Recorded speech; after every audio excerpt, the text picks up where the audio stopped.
দেশনেত্রী বেগম খালেদা জিয়া ভেবেছিলেন। এখন ভারপ্রাপ্ত চেয়ারম্যান জনাব তারেক রহমান ভাবেন, এবং ভাবেন বলেই তার নির্দেশে প্রতিষ্ঠা বার্ষিকীতে আনন্দ উৎসব না করে বিএনপি এবং তার অঙ্গ সংগঠনগুলি তাদের সেই অর্থ গরিব দুস্থ মানুষের জন্য ব্যয় করছে।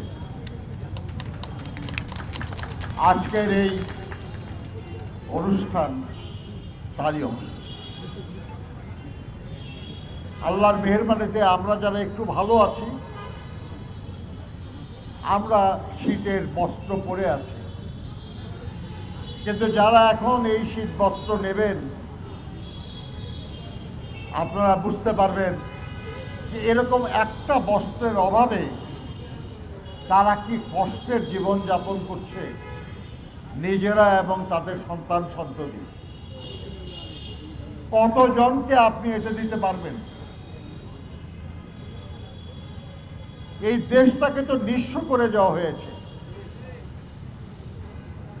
আপনারা কয়েকদিন আগে দেখলেন যে বিগত সরকার বছরে 16,000 কোটি ডলার বিদেশে পাচার করেছে। আমার দেশের গরিব শ্রমিকরা মধ্যপ্রাচ্যের মরুভূমিতে কাজ করে কিংবা মালয়েশিয়ার জঙ্গলে কাজ করে যে বৈদেশিক মুদ্রা পাঠায়, সেই বৈদেশিক মুদ্রা জনগণের কল্যাণে না লাগিয়ে বিদেশে পাচার করা হয়েছে।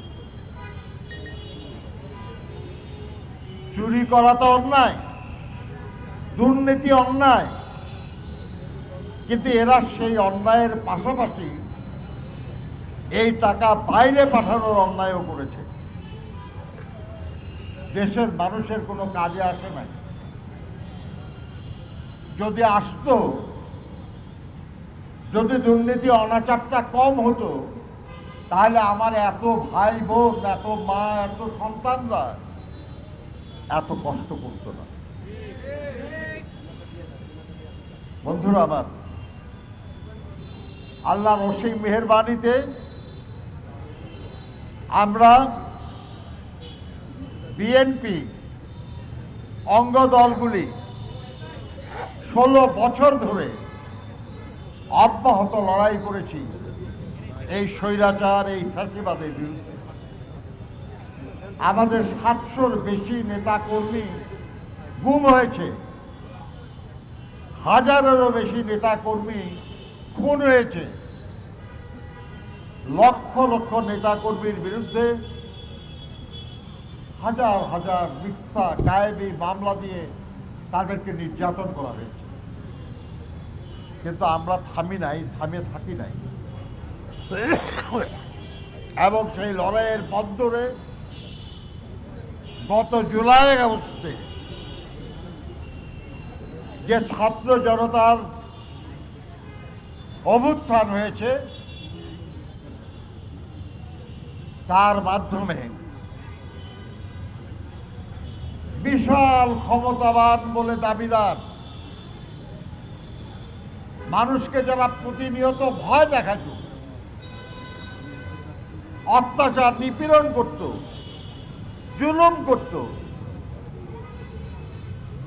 একজন রাজনৈতিক নেতা থেকে শুরু করে একটা ফুটপাতের হকার পর্যন্ত যাদের হাত থেকে মুক্তি পায় নাই, তারা আজ পালিয়ে গেছে।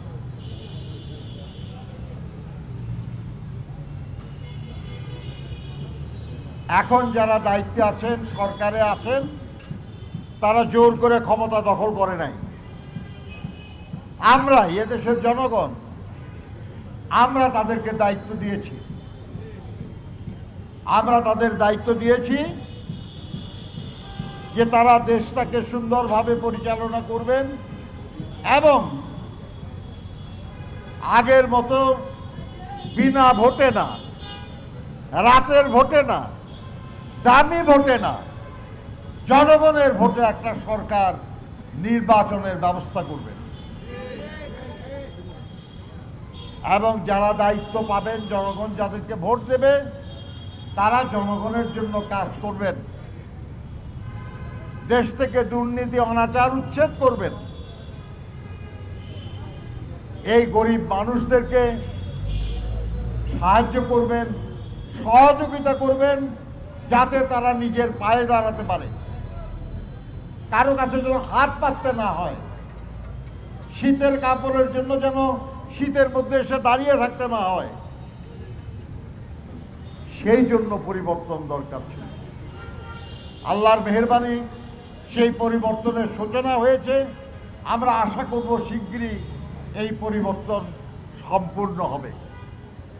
আমরা ফ্যাসিবাদের পতন ঘটিয়েছি, কিন্তু গণতন্ত্র এখনো পুনঃপ্রতিষ্ঠা করতে পারি নাই। এই গণতন্ত্র পুনঃপ্রতিষ্ঠা হবে একটা অবাধ, সুষ্ঠু, নিরপেক্ষ নির্বাচনের মধ্যে দিয়ে। তার কিছু প্রস্তুতি আছে, সেই প্রস্তুতি চলছে। আমরা আশা করব যত দ্রুত সম্ভব সেই প্রস্তুতি শেষে জনগণের কাছে জনগণের ক্ষমতা ফিরিয়ে দেওয়া হবে।